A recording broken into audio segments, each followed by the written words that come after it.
अजय माकन रात भर सोए नहीं है। 5 बजे उनसे मिलकर सचिन पायलट आखिरी बार निकले थे और सुबह 7 बजे वो ब्रेकफास्ट के लिए आ गए थे नीचे। तो आप समझ सकते हैं कि पूरी रात वो जगे हुए हैं।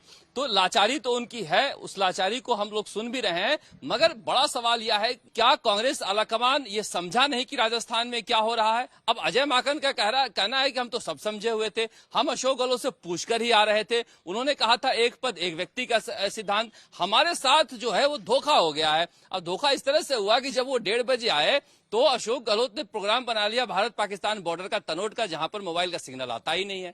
और शाम 5 बजे तक आए, तब तक यहां पर धारीवाल जी के यहाँ विधायक जुट गए थे और वो विधायकों से लगातार वो बात करने की कोशिश करते रहे, कोई आया नहीं। अब लेकिन आज जो परिस्थितियां बनी है सुबह से कि अजय माकन विधायकों से बातचीत कर रहे हैं और ज्यादातर विधायक कह रहे हैं कि हम कांग्रेस आलाकमान के साथ हैं, तो फिर इस रायशुमारी के बाद अजय माकन का थोड़ा सा हौसला मजबूत हुआ है और उन्होंने प्रेस से कहा कि अनुशासनहीनता है। अब ये ऐसा हमारे सोर्स कह रहे हैं कि 20 से 25 विधायक अशोक गहलोत के पास बचे हैं और इतने ही 18 से 20 सचिन पायलट के पास हैं और बाकी सारे विधायकों ने कहा है कि हम कांग्रेस आलाकमान के साथ हैं। ऐसे में सोनिया गांधी को थोड़ी मजबूती मिल सकती है। मगर जो आप कह रहे हैं कि क्या सोनिया गांधी ने या अजय माकन ने समझा नहीं था, मल्लिकार्जुन खड़गे ने, कि राजस्थान में क्या होना है, या फिर अशोक गहलोत ने डार्क में रखा और एक संदेश दिया? क्या अशोक गहलोत जब ये सब कुछ हो रहा था तो ये बता नहीं सकते थे सोनिया गांधी को, इतना नजदीकी है कि ड्रामा ना हो? तो ये क्या हुआ है क्या नहीं है, बड़ा एक दिलचस्प कहानी है। शक के आधार पर सारा कुछ हुआ है। अशोक गहलोत को लगा कि मुझे हटाया जा रहा है, जबकि कांग्रेस आलाकमान को लग रहा था कि इस्तीफा दे नहीं रहे, कह रहे दोनों पद पर रहेंगे, एक बार सिलेक्शन हो जाएगा, अध्यक्ष बन जाएंगे, फिर सर्वे सर्वा हो जाएंगे, कहेंगे मैं इस्तीफा नहीं दूंगा, मांगेगा कौन?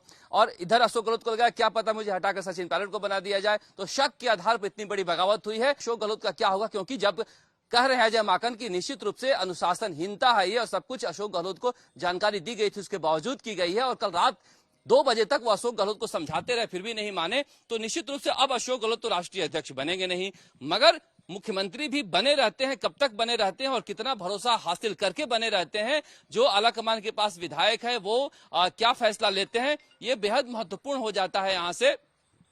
और अजय जो सचिन पायलट का भविष्य तो देखो जो होना है वो हो गया, क्योंकि विधायक उनके पास है नहीं। मगर अशोक गहलोत का भविष्य भी बहुत ज्यादा यहां से कांग्रेस में उज्जवल दिखाई नहीं दे रहा है। वो कहावत याद आती है कि मेरी दीवार भले ही गिर जाए, पड़ोसी की बकरी मरनी चाहिए। तो मुझे लगता है कि पड़ोसी की बकरी मारने के चक्कर में अशोक गहलोत ने अपनी दीवार गिरा दी है।